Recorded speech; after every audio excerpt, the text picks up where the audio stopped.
Muy buenos días con todos los presentes. Mi nombre es Jacqueline Velasco y quiero darles la bienvenida a la conferencia Mente Sabia y Mindfulness, dirigida a estudiantes profesionales de psicología y al público en general. Este cronograma de ponencias virtuales ha sido organizado por la Facultad de Psicología de la Universidad Ricardo Palma y tendremos 45 minutos aproximadamente de conferencia y 20 minutos para las interrogantes que ustedes tengan, que serán contestadas al finalizar la ponencia. Esta tarde nos acompaña la licenciada Catherine Gloria de la Torre Cayetano, quien es licenciada en Psicología por la Universidad Ricardo Palma y egresada de la Maestría en Educación con mención en Gestión Educativa. Tiene una alta experiencia siendo docente de jefe de prácticas en la Universidad de Lima y es asistente de investigación en el Vicerrectorado de Investigación de la Universidad Ricardo Palma. Dicho esto, le doy el pase, licenciada. Sí, muchas gracias Jacqueline por la introducción, la presentación. Estoy muy gustosa de acompañarles en esta mañana para conversar un poquito acerca de mindfulness. Es muy probable de que hayan escuchado este término porque me parece que está muy de moda en lo que corresponde al abordaje de la psicología. Así que les pido su participación. Si es que de repente surge alguna duda, pues las vamos planteando por el chat mientras estas van surgiendo y al final, pues como dijo Jackie, vamos a tener un tiempo para compartir las respuestas. Así que siéntanse a gusto de consultar si es que lo consideran necesario. Entonces vamos a comenzar. La siguiente diapositiva, acá yo la paso, ya está. Listo. Esta frase es una muy llamativa en relación a la contemplación de la serenidad. Dice ahí, deseo encontrar la serenidad para aceptar lo que no puedo cambiar, valor para cambiar aquello que puedo y sabiduría para reconocer la diferencia. ¿Ok? Entonces, me encantó esta frase como para iniciar esta presentación porque evidentemente hoy vamos a hablar acerca del cambio, ¿ok? Lo que representa la mente sabia. Hay 3 estadios de la mente que podríamos comprender y en base a eso vamos a ir recopilando cada información. Entonces, los 3 estados de la mente son la mente racional, la mente emocional y la mente sabia, que lo podemos ver diagramado, representado en este esquema que estamos visualizando en la pantalla. La mente sabia podría ser la intersección de ambas mentes, es decir, incorpora aspectos tanto de la mente racional como la emocional, pero partiendo desde un marco de integración, ¿ok? Entonces de eso se trata. Vamos a revisar un poquito más.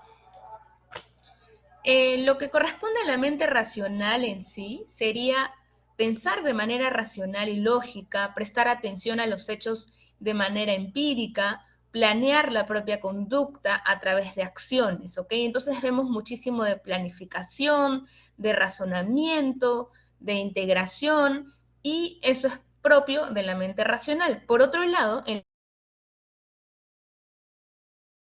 los pensamientos y las acciones son consecuentes al estado emocional actual, lo que se considera como pensamiento emocional, es decir, pensar en caliente. A esto se refiere evidentemente a los pensamientos que pueden surgir repentinamente que nos lleva muchas veces a ser impulsivos. Además vemos que los hechos se adaptan al estado emocional del momento.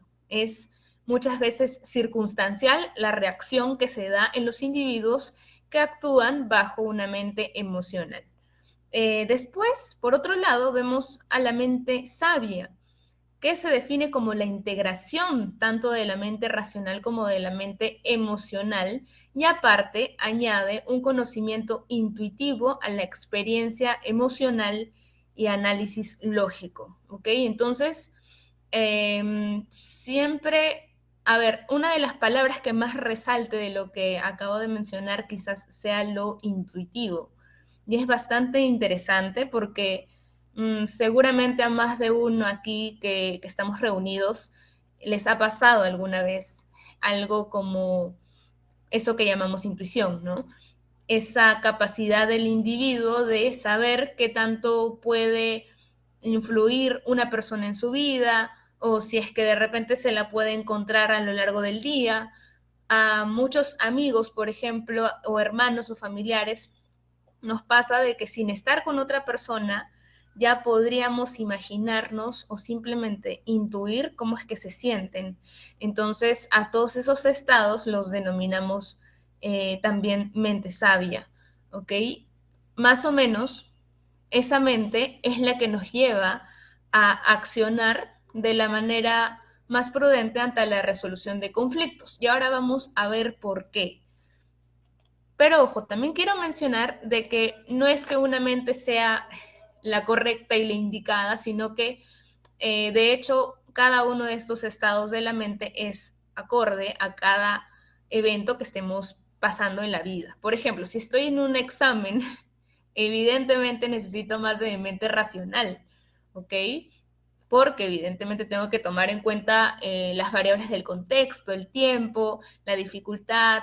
Voy a traer a mi memoria, voy a traer a mi conciencia todo lo que he estudiado, todo lo que ha estado de repente almacenado en mi memoria a largo plazo, esos datos que he ido incorporando a lo largo de mis estudios, ¿no? Entonces ahí va a ser súper productivo. Por otro lado, si tenemos, por ejemplo, la vivencia afectiva de un duelo, que ahora está pasando muy frecuentemente o ha estado pasando en los últimos años debido a las circunstancias actuales por la pandemia. Pero si tenemos, por ejemplo, un duelo, he perdido a alguien, pues evidentemente la mente emocional es la que va a fluir por el dolor que es propio de las circunstancias. Así que no es que sea una mente la correcta y ya, sino que evidentemente hay un punto en el que sí es necesario actuar con mente sabia. Y ahora vamos a ver un poquito más. Por ejemplo, dice, mente racional, encontramos estas características. Habla en un tono modulado, se focaliza en los objetivos y las tareas, la lógica guía, los valores y los sentimientos toman un segundo plano. Tiene apariencia de certeza de mente sabia. ¿Ok? Entonces, para describir un poquito más eso de que los valores y los sentimientos toman un segundo plano. A ver, por ejemplo, no sé si han escuchado a algunas personas que, digamos, son muy exitosas en sus actividades y ellas de repente cuando mencionan, oye, pero ¿cómo haces para lidiar con los problemas afectivos que tengas en tu vida social, en tu vida familiar? Y lo que ellos dicen es, bueno, la verdad es que cuando yo tengo que dedicarme a lo mío, es decir, muchas veces al trabajo o a lo académico, pues simplemente me enfoco en eso y lo demás cobra un segundo plano. Todo esto con la finalidad de darle relevancia a mis metas. Porque si es que de pronto yo me dejo afectar por lo que esté pasando en mi vida social o en mi vida afectiva, pues evidentemente eso va a repercutir en mi rendimiento y la idea no es eso, ¿no? Entonces, evidentemente, muchas veces hay un predominio muy exacerbado de mente racional, pero por eso es que siempre hay que modular y encontrar un punto medio, ¿ok?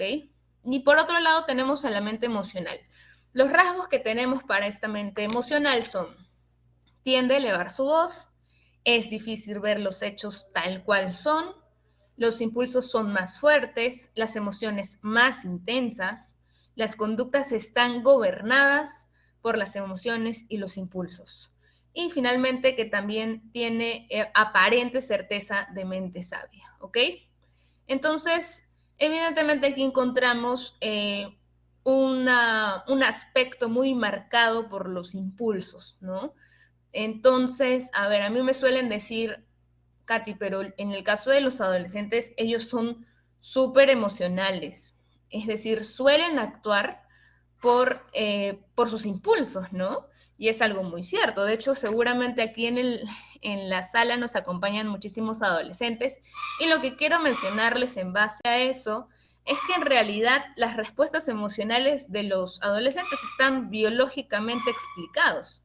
Es decir, si analizamos la corteza prefrontal de un adolescente, vemos de que aún no está completamente desarrollada. De hecho, esta corteza prefrontal que guarda relación con la capacidad de regulación de impulsos se termina de desarrollar en la adultez, ¿ok? ¿Qué quiere decir eso? De que evidentemente las reacciones impulsivas o emocionales de los adolescentes está explicada.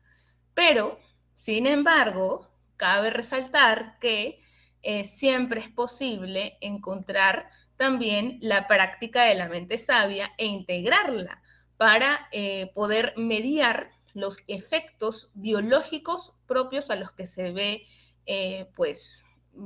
ve de repente afectado el adolescente, ¿ok? Entonces, ahí tenemos finalmente la mente sabia. Vemos los rasgos. Cuando retrocedemos de los impulsos y las emociones, podemos acceder al tesoro que es nuestra propia sabiduría interior. Rara vez reconocemos la mente sabia de inmediato y generalmente el reconocimiento de la mente sabia es un proceso que se despliega a través del tiempo, ¿ok? Y vamos a explicar un poquito más la frase inicial. Dice que retrocedemos de los impulsos y las emociones. No sé si recuerdan, pero en consulta terapéutica generalmente nos mencionan como una de las principales técnicas para afrontar los estados de ira, por ejemplo, es que debemos de detenernos, ¿no? La habilidad de stop al pensamiento, es decir, tú estás pasando por una circunstancia que te lleva a una emoción intensa, que puede ser ira o tristeza, y lo que haces simplemente es detenerte ante esa emoción. No reaccionar, no hablar repentinamente como podría denotar ese impulso, sino detenernos para entrar a una capacidad de previa autorregulación, ¿ok? Entonces, el acto de detenernos y pararnos frente a esa emoción ya nos está dando un indicativo de que nos estamos aproximando a esa mente sabia, ¿ok? De alguna manera, la mente sabia se activa cuando podemos visualizar estos dos esquemas que muchas veces son opuestos, nuestro lado racional y nuestro lado emocional. Es decir, siempre hacemos un balance, ¿no? No sé si recuerdan la clásica figura del diablito y el angelito hablándonos a los lados, que lo solían plantear muchísimo en Warner Brothers Pictures. Así que definitivamente, más o menos ese es el esquema, ¿no? De cómo es que puede la persona tener esa capacidad de visualizar ambos lados que se presentan en su mente, ¿no?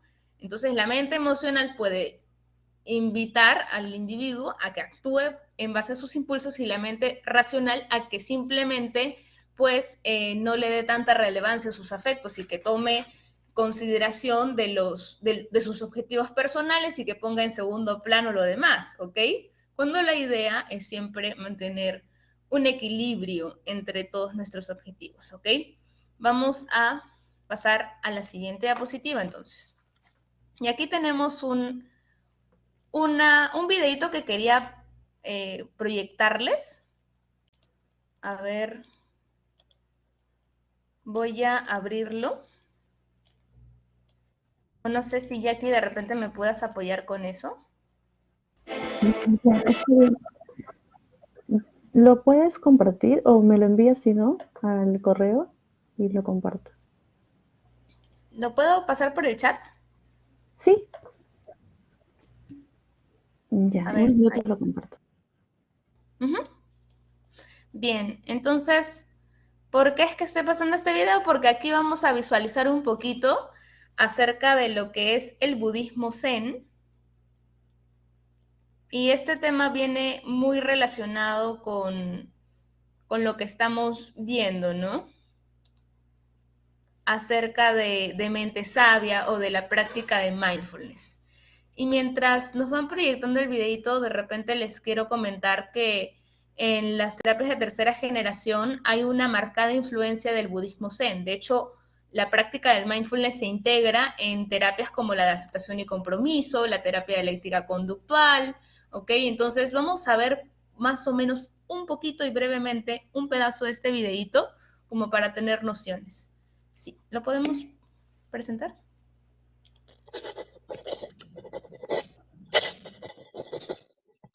Hola, ¿conoces algo sobre el Zen? Zen es el nombre japonés de una tradición budista practicada por millones de personas en todo el mundo. Históricamente, la práctica del Zen se originó en China, Corea, Japón y Vietnam, y más tarde llegó a Occidente. Zen es una transliteración japonesa de la palabra china Chan, que en sí misma es una transliteración de Dhyana, la palabra para la concentración serena, estado de concentración o meditación en el antiguo idioma indio, el sánscrito. El Zen es una escuela de la rama del budismo Mahayana que llegó a China desde la India por el monje indio Bodhidharma hace unos 2000 años, donde se encontró con las tradiciones autóctonas del taoísmo y el confucianismo. Absorbiendo elementos de ambos, surge una nueva tradición, el budismo Chan.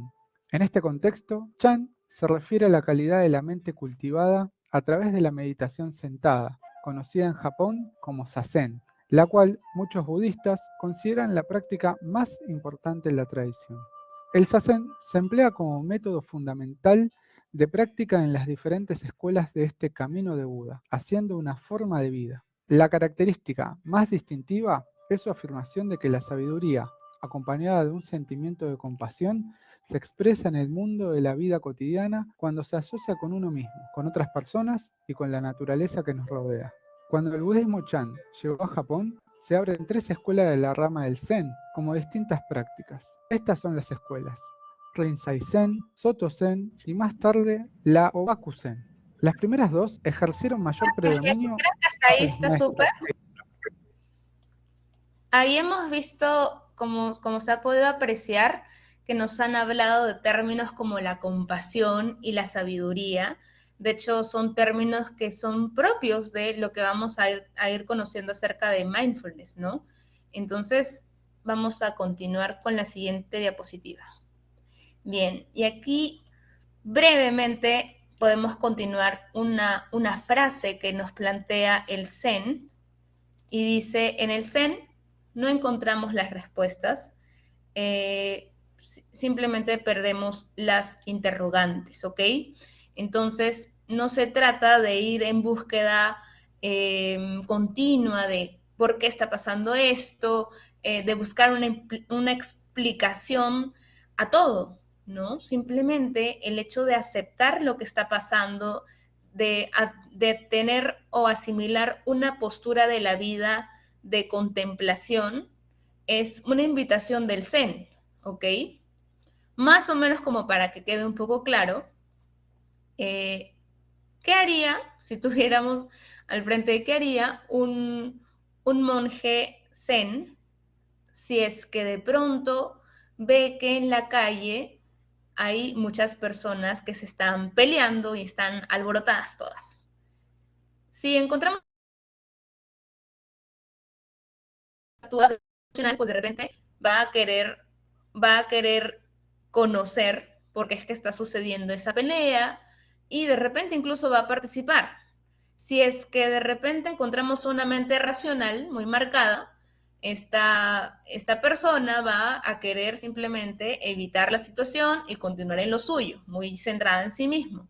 Si encontramos una persona con mente sabia, de repente vamos a encontrar de que esa persona no se involucra afectivamente con lo que está pasando, es decir, no es que vaya a denotar una conducta que también guarde relación con las demás, sino que de pronto podría ofrecer ese punto medio como para servir de alguna manera como mediador de lo que está pasando y lograr calmar las aguas, como se diría coloquialmente en ese término, ¿no? Entonces, ese estado, para poder alcanzar un estado conductual de ese tipo, es necesario contemplar, es necesario visualizar qué es lo que sucede alrededor, no partiendo desde el impulso de juzgar que muchas veces predomina en nosotros, ¿no? No simplemente diciendo, ay, ¿qué les pasa a estas personas locas que se pelean en este momento? ay, sí, la gente nunca cambia. Es decir, no, de repente, ¿qué ha pasado? Es probable que en este contexto pues esté habiendo un conflicto, estoy describiendo, y de repente puedo aportar en algo, ¿ok? Entonces, más o menos esa sería la visión como para darnos un ejemplo. Y aquí a la derecha vemos unas propuestas Zen, ¿ok? Miren, dice ahí, haz una cosa a la vez, haz las cosas lenta y delicadamente, hazlas completamente, haz menos, pon un espacio entre lo que hagas, desarrolla rituales, asigna tiempo para ciertas cosas, dedica tiempo a permanecer sentado, sentada, sonríe y sé útil a los otros, convierte en meditación la limpieza y la preparación de alimentos y piensa en lo que es necesario. También tenemos vive simplemente, ¿ok? Si nos ponemos a reflexionar acerca de estas frases, vamos a encontrar de que definitivamente a veces tenemos una idea completamente opuesta a esto. Por ejemplo, en el número 4 dice, haz menos, cuando el ritmo de vida acelerado que está predominando es hacer mucho más, ¿ok? Y si encontramos también cuáles son los efectos emocionales, cuáles son los efectos psicopatológicos de hacer tanto, pues vamos a llegar a la conclusión, la mayoría de nosotros, de que evidentemente hay estados predominantes de ansiedad, estrés elevado, y también podrían llevarnos también a la depresión incluso. Entonces, la propuesta Zen es hacer menos, encontrar un equilibrio en base a ello. Después, cuando leemos lo de los rituales, quiere decir, y bueno, es inevitable que recuerde los rituales propios compulsivos del trastorno obsesivo compulsivo, no en ese sentido, sino encontrar espacios donde uno pueda sentirse cómodo. Por ejemplo, todas las mañanas salir al parque y respirar profundamente, estando sentada cerca de un árbol de repente. Esa actividad podría contribuir muchísimo a mi bienestar emocional. Después, en la frase que dice sonríe y sé útil a los otros, como les mencionaba en el ejemplo, una persona con mente sabia va a buscar siempre esa utilidad colectiva, ese bienestar común, no predominar el ego, no predominar lo que uno desea o simplemente satisfacer sus objetivos personales, sino también encontrar ese punto de equilibrio entre las necesidades de los demás y las propias.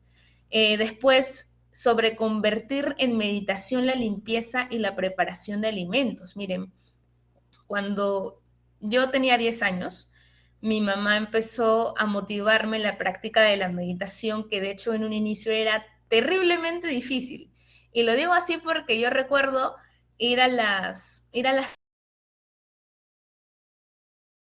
meditación y renegar y decir, mamá, ¿por qué me obligas a esto? Yo no soy, yo no quiero hacer esto, es muy difícil.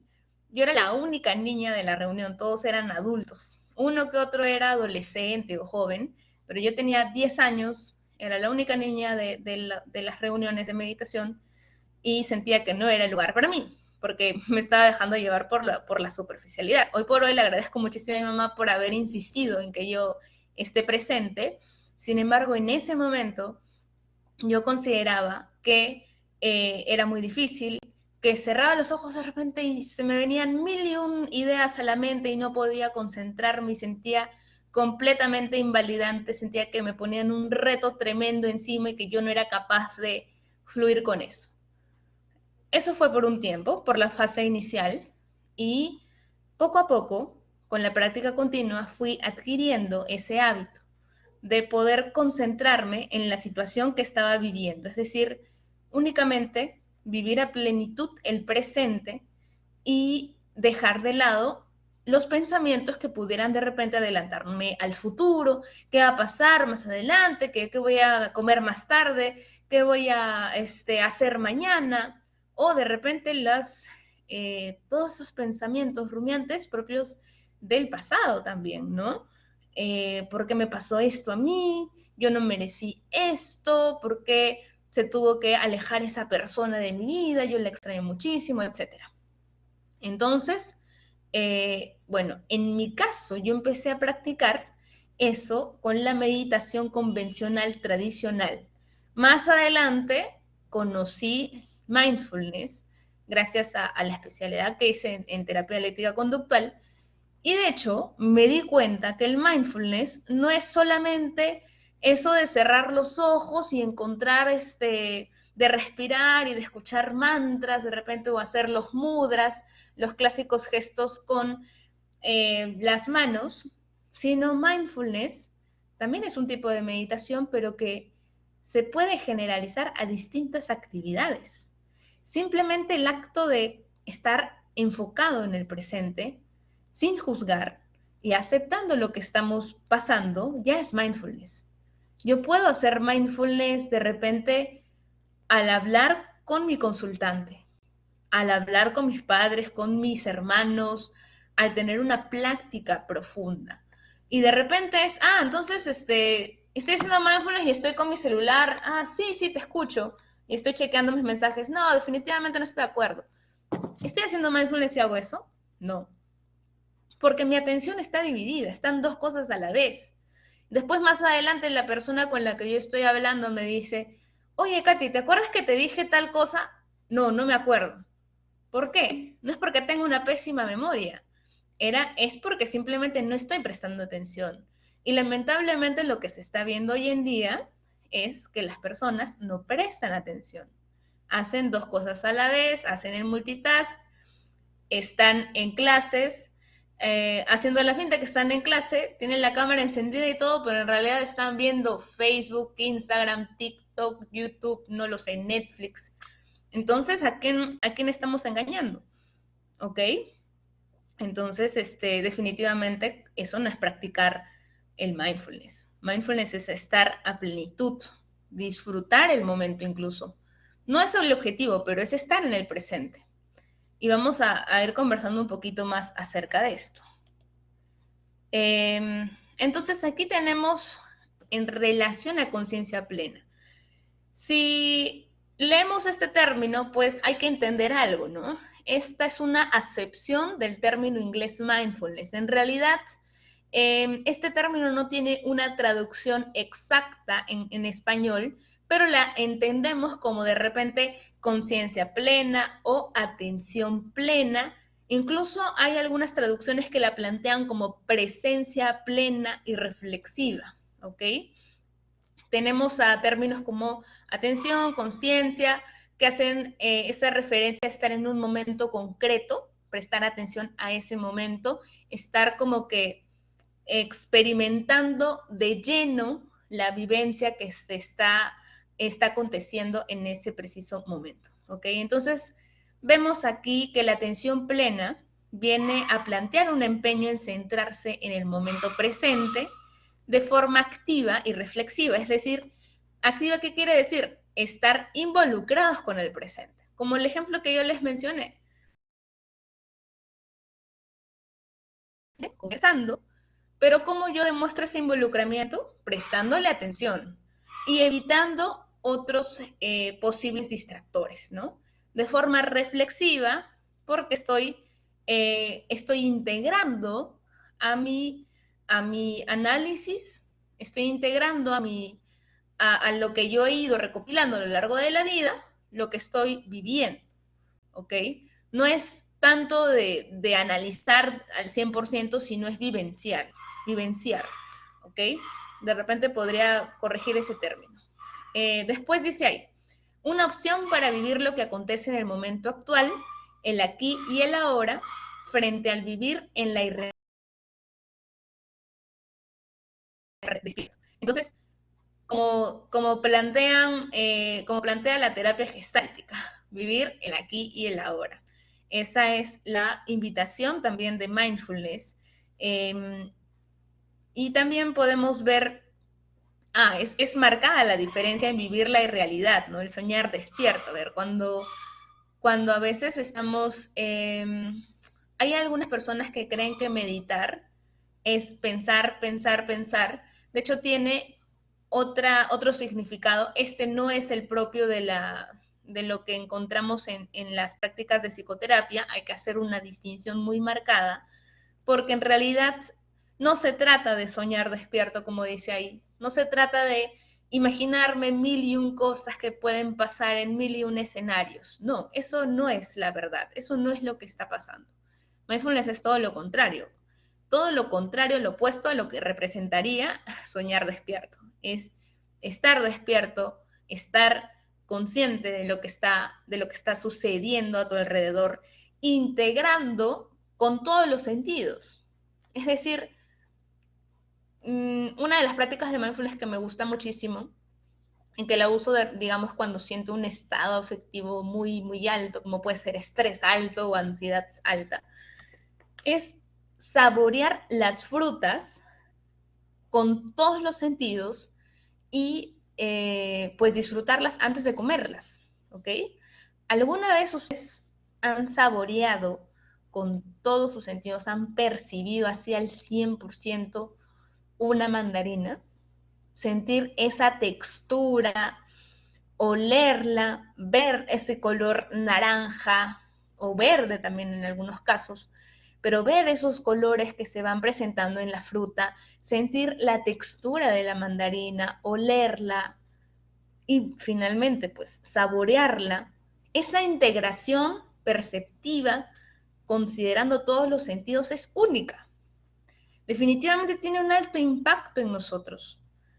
Y pues el acto de practicar la conciencia plena, por ejemplo, al comer, es tremendo, chicos. Tiene un impacto hasta para reducir la ansiedad. Algo que no hacemos. Más bien hay muchas personas que comen súper rápido, que dicen, no, es que ya me tengo que ir rápido a trabajar, tengo que continuar mis... Y dejan de lado por completo la comida. Yo les puedo invitar desde hoy a hacer conciencia plena de la comida, a disfrutar al 100% ese momento, a que sea un espacio para ustedes, que sea como un ritual para ustedes. Eso definitivamente va a aportar muchísimo a su salud mental. Y lo digo por experiencia personal, no es que lo diga porque se me ocurre, sino de verdad que es muy, muy bonita la práctica. Entonces, es un buen hábito. También tenemos aquí uno de los referentes más claros del mindfulness es la meditación, evidentemente, ¿no? Hay monjes tibetanos, hay monjes que son capaces de regular estados corporales de una forma que consideraríamos increíble. Por ejemplo, hay personas que han estado en estado de meditación han vivenciado un estado de meditación durante varios meses, sin alimento, sin bebida alguna, y han estado con los ojos cerrados de repente, con esa clásica posición en la que encontramos a las personas que meditan. Ahorita no tengo el nombre en mente, con las piernas cruzadas, con las manos en esta postura, y pues en un estado de meditación durante muchísimo tiempo, y han sobrevivido, y cuando les comentas, pues te comentan la experiencia que han tenido, ¿no? Pero definitivamente también tenemos a otras personas que incluso son capaces de sacar fuego de sus manos, de levitar en estado de meditación, porque la idea de la práctica de la meditación es superar cualquier juicio que pudiera interponerse a todas las habilidades de los seres humanos. Y ustedes pueden investigar un poquito más al respecto. Es realmente sorprendente, muchas veces increíble, porque definitivamente son cosas que un ser humano convencional no puede llegar a evidenciar. Pero el dominio de sus capacidades mentales, pues de repente pueden evidenciar, ¿no? Entonces, mindfulness tiene muchísima influencia de lo que es la meditación, pero también se considera como un tipo de meditación. Es para algunos autores una meditación occidentalizada, ¿ok? Eso es muy, muy interesante. La meditación en sí ha estado ligada al desarrollo de las técnicas de control fisiológico, la relajación y el biofeedback, ¿no? Estas son dos abordajes que hacemos muchísimo en psicoterapia, y definitivamente hay siempre una influencia de lo que es la meditación en estas prácticas también. Entonces vamos a continuar la presentación. Aquí dice habilidades centrales de mindfulness y vamos a visualizar algunas definiciones como para ir afinando lo que conocemos acerca de estos tres términos. Mindfulness es el acto de focalizar conscientemente en el momento presente sin juzgar o sin apegarse al momento. La visión del Zen, o la visión también muy mencionada en la práctica budista, es en relación a que el apego es la base del sufrimiento. ¿Ok? No sé si la han escuchado, pero cuando la leí por primera vez encontré muchísimo sentido, considerando también todos los pacientes que empecé a ver desde mis prácticas, ¿no?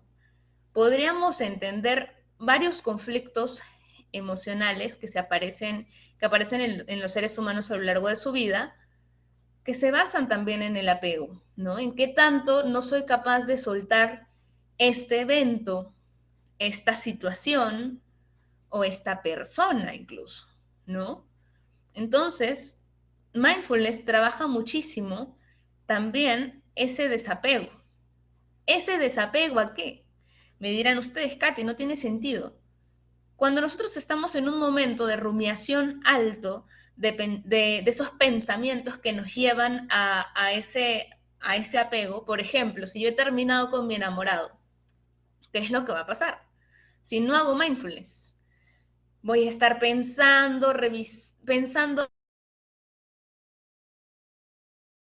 veces de lo que vivimos, de todo lo que hemos pasado, en que lo extraño muchísimo. De repente voy a estar revisando una y otra vez las fotos juntos, voy a estar conectándome con mi tristeza muchísimo. Ya, ok. Eso está bien en la fase inicial porque tenemos un periodo de duelo, es decir, es correcto, evidentemente. Pero si yo ya estoy en eso varios meses, incluso pasan los años y sigo pensando y pensando, ya me estoy afectando, definitivamente vemos un apego. Pero la idea es ir desconectándonos con ese apego, dejar ir aquello que nos ha originado ese apego y evidentemente continuar el presente porque tenemos siempre nuevos retos de vida que evidentemente van a conectarnos con lo que denominamos como bienestar subjetivo o la tan conocida felicidad. ¿Ok? Esa invitación a soltar esos pensamientos, esas conexiones que nos llevan muchas veces al sufrimiento, es el mindfulness. Entonces, vamos a enfocarnos en el presente, sin juzgar y sin apegarse al momento, ni al pasado, ni al futuro. ¿Ok? Y aquí tenemos lo siguiente, la práctica de mindfulness. Se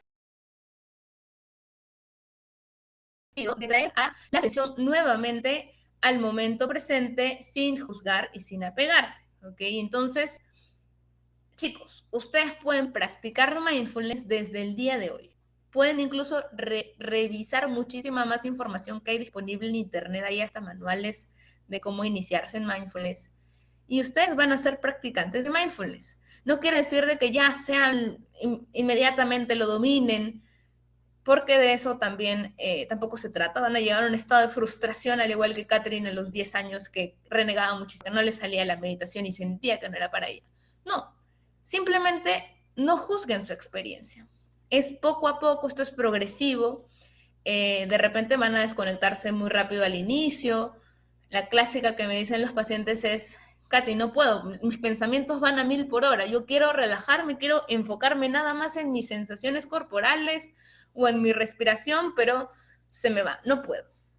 Les digo, ok, esto es un inicio, simplemente suelta ese pensamiento que va surgiendo, que dice, no puedo, me bloqueo, ok, déjalo ir. Imagínate que se coloca en una cajita y que poco a poco se está elevando en un globito con helio, y ese pensamiento simplemente lo estás dejando fluir. No te amarres a eso. No juzgues tu propia experiencia. Esto es parte de tu proceso. ¿Ok? Y podemos, evidentemente, encontrar en ese esfuerzo repetido la práctica y el dominio de mindfulness. Después tenemos que la meditación es la práctica de mindfulness que puede ser sentado o parado en quietud por un periodo de tiempo. Este periodo de tiempo es relativo, puede encontrarse desde minutos hasta meses, como les he comentado. Y ahora sí vamos a visualizar un poquito más acerca de mindfulness, ya planteado desde la creadora de la terapia en la cual me especializo, que es la terapia dialéctica conductual, que son las habilidades, 6 habilidades para cultivar la mente sabia. Miren, tenemos las habilidades qué y las habilidades cómo. Las habilidades qué, es decir, que nos van a guiar qué es lo que tenemos que enfocar. La observación, la descripción y la participación versus las habilidades cómo, es cómo realizarlas teniendo una actitud de no juzgar, con la mente en una cosa por vez y también siendo efectivos, ¿ok? Entonces, en las habilidades que encontramos observar. ¿Qué quiere decir observar? Que prestemos atención a la experiencia sin apartarnos de ella ni prolongarla, tanto si resulta agradable como si es dolorosa, ojo. Darnos cuenta de lo que nos pasa y de lo que pasa a nuestro alrededor.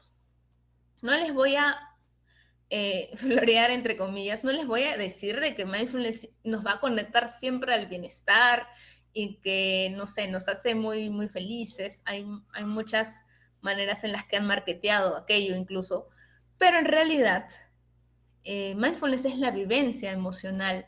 Puede ser incluso de situaciones que no nos hagan sentir necesariamente bien. Yo hace unos años fui diagnosticada de fibromialgia. Para quienes no lo saben, definitivamente la fibromialgia es una enfermedad que afecta la percepción del dolor. De hecho, es muchísimo más alta en un paciente con fibromialgia. Distintos estímulos, es muchísimo más alta la reacción. Entonces, definitivamente, cuando yo empecé a practicar mindfulness en los estados de crisis, donde evidentemente mis dolores llegan a un umbral muy alto, pues esto era bastante peculiar. No era que simplemente ya practico mindfulness y se me va el dolor, no. De hecho, era conectarme con cada sensación. Y les puedo comentar un poquito más. A ver, cuando de repente, no solo yo, cualquier persona que sufre un dolor, lo que sentimos es dolor físico.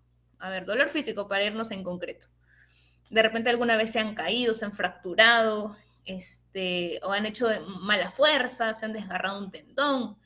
Cualquier dolor físico, si lo traen a la mente. Lo que pueden encontrar en sus mentes en ese momento es: yo no merezco esto, qué dolor tan terrible, es insoportable, ya no puedo más, ¿ok? Y cuando estamos haciendo eso, evidentemente estamos encontrando distintos juicios de la experiencia. Estamos valorando muchísimo desde una perspectiva del sufrimiento, ¿ok? Estamos juzgando la situación. ¿Y saben qué pasa? Que cuando estamos haciendo eso, pues acentuamos los efectos del dolor. Es increíble. Versus si asumimos una postura mindful, miren, ¿cómo sería? Yo estoy teniendo, por ejemplo, un dolor en la espalda baja y me pongo a observo,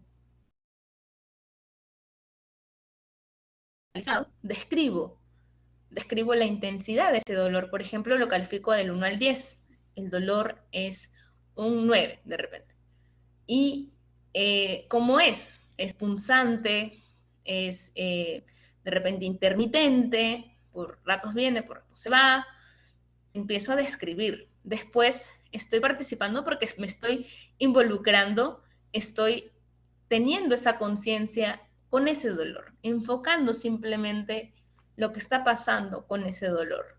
Entonces, el hacerlo es completamente distinto a cuando estoy yo perpetuando ese estado de dolor físico, también acompañándolo con dolor emocional. La vivencia es muchísimo más fuerte, es peor incluso. Es súper, súper bueno. Así que yo les invito a practicar este mindfulness cuando ustedes también tengan situaciones donde pueden sentir dolor físico. Yo lo he practicado muchísimo, como les digo, desde que me diagnosticaron, y pues me ha servido para regular la intensidad del dolor. Y evidentemente ya no lo acompaño con ese dolor emocional. Antes lo hacía, o sea, sentía el dolor físico porque, digamos, yo hago un esfuerzo de cargar mucho peso y me empieza a doler muchísimo el cuerpo. No soy muy resistente, por así decirlo. Pero antes era, ay, no sirvo para nada, esto es terrible, no debió haberme pasado a mí. Ahora no, ahora simplemente ya lo he aceptado como un rasgo de mí como persona, digamos, no es mi esencia, de mí como persona. Y pues, simplemente lo dejo ir. Y me pongo a respirar y no juzgo la situación, describo lo que estoy sintiendo y evidentemente ya no hay esa carga afectiva que me podía llevar a experimentar estados como de ansiedad e incluso un alto estrés o depresión. ¿Ok?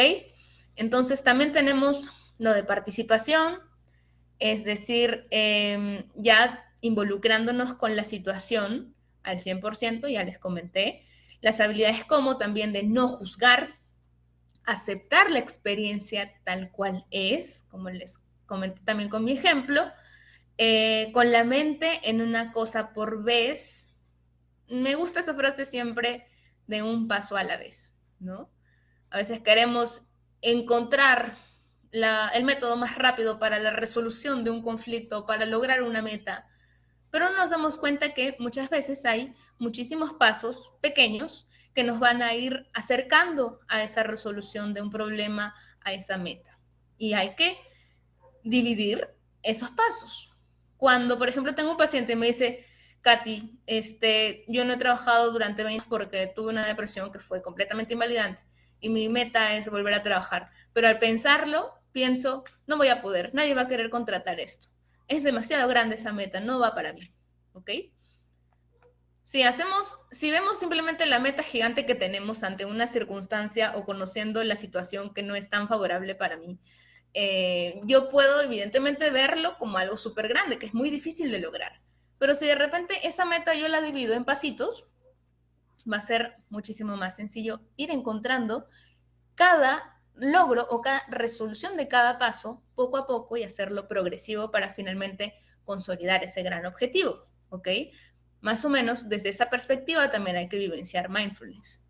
Si tenemos, por ejemplo, a ver, yo les comento, en el caso de la fibra, no es que te duela un punto particular, te duele todo el cuerpo, hasta sientes que te duele el pelo en algún momento, por hacer una exageración, ¿no? Y el dolor es difuso.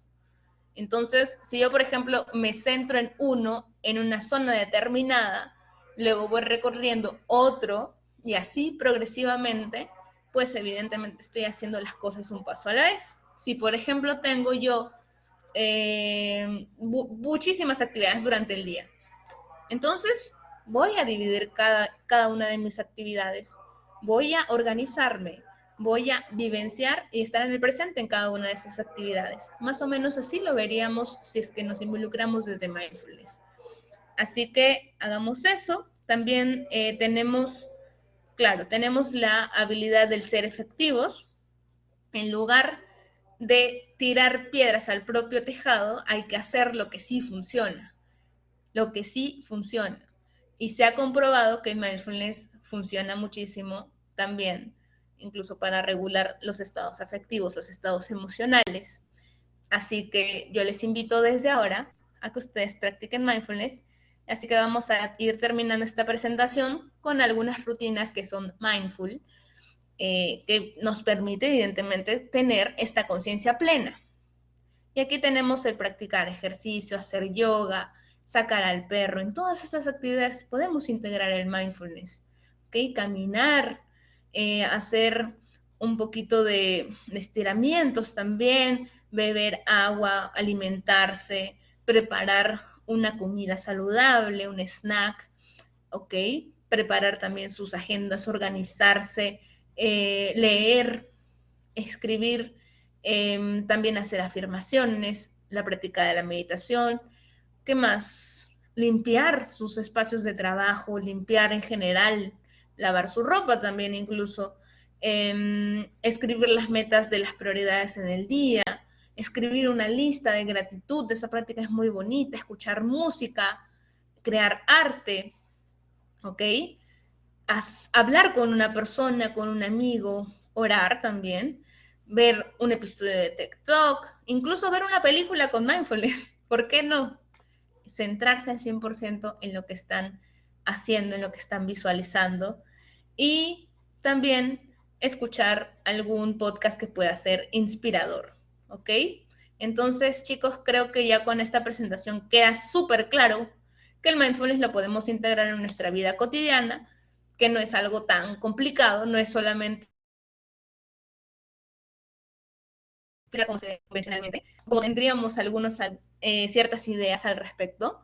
Así que chicos, los invito a practicar mindfulness y también quiero invitarles a seguir mi Instagram profesional para que tengan ustedes más tips acerca de cómo practicar el mindfulness. Ahí se los dejo, es @pskalatorre.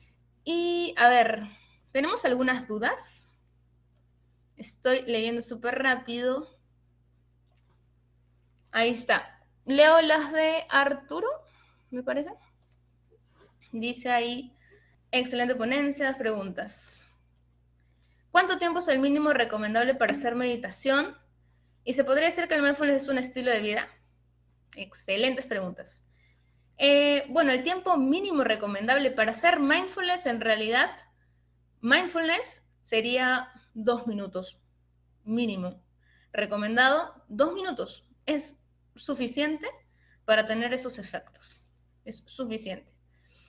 Simplemente centrarse. A ver, por ejemplo, yo uno de los consejos que les doy a mis alumnos es que cuando lleguen a ese momento en el que sienten de que el mundo se les cae encima y que tienen 1.000.000 de actividades, pues hagan un stop, se den un espacio de 5 minutos aproximadamente y pues apaguen la laptop o bajen la laptop, pongan en silencio el celular y ese momento se lo dediquen a ellos. Miren, 5 minutos del día pueden marcar una diferencia abismal. Respirar puede ser cerrar los ojos y respirar, puede ser estar con los ojos abiertos y visualizar alrededor, visualizar lo que tengo alrededor, los colores, y eso también es hacer mindfulness. O puede ser ya, ok, salgo al parque y me pongo a ver los árboles verdes que están alrededor, las flores, a olerlas, a sentir el aire sobre mi piel. Todo eso es mindfulness, así que con 5 minutos es suficiente. No es necesario, a ver, la meditación que yo les comentaba que me hacían hacer cuando tenía 10 años era de 1 hora. ¿Se imaginan una niña de 10 años que era hiperactiva? Estar 1 hora en silencio con esos 1.001 pensamientos que venían, que yo era súper autoinvalidante en ese entonces. Entonces, definitivamente es súper distinta la invitación. ¿Ok? Así que empecemos por la práctica del mindfulness. Si es que ustedes van encontrando que es lo suyo, que les encanta, pues también, ¿por qué no? Practiquen la meditación convencional tradicional. Entonces ahí podríamos hacer incluso un tallercito también. Así que Arturo, me escribes. ¿Qué más? Si es un estilo de vida, definitivamente. Tener ese modo mindful al 100% es algo que vamos a ir entrenando. De hecho, yo le estoy entrenando poco a poco. No puedo decirte que ya en este momento de mi vida sea una no sé, psicóloga mindful al 100%, no. Es algo que es progresivo, ¿ok? Y finalmente tenemos otra pregunta. ¿Qué se puede hacer si alguien se adapta a hacer todo rápido? Ah, excelente. Si alguien se adapta, digamos, a la práctica del mindfulness súper rápido, pues excelente. Si es que le gusta, pues sigue investigando al respecto, sigue, digamos, ese camino de encontrar esa mente sabia, de cultivarla aún más y, ¿por qué no?, de enseñar a otros. De eso también trata la mente sabia, quizás no lo he plasmado ahora, pero de eso también va, ¿ok? Como yo les dije, no es tanto centrado en uno mismo, es también velar por el bienestar de los demás. Y creo que algo que nos conecta muchísimo cuando estudiamos o ya estamos cercanos a ser psicólogos es justamente esa ayuda prosocial como rasgo bastante característico de nosotros los psicólogos. Así que chicos, tenemos muchísimo que hacer. Gracias por esta mañana, ya estamos acercándonos a la tarde. Para mí ha sido un gusto estar aquí con ustedes. Gracias, Jackie, también por la moderación. Muchas gracias, licenciada. Un placer poderla tener el día de hoy. Y bien, para ya poder culminar con la ponencia, invitamos a todos los participantes a que nos puedan seguir por la página de Facebook de la Facultad de Psicología de la Universidad Ricardo Palma y de la Federación de Estudiantes de Psicología FEPSI. Sin más que decir, muchas gracias. Nos vemos en otra oportunidad.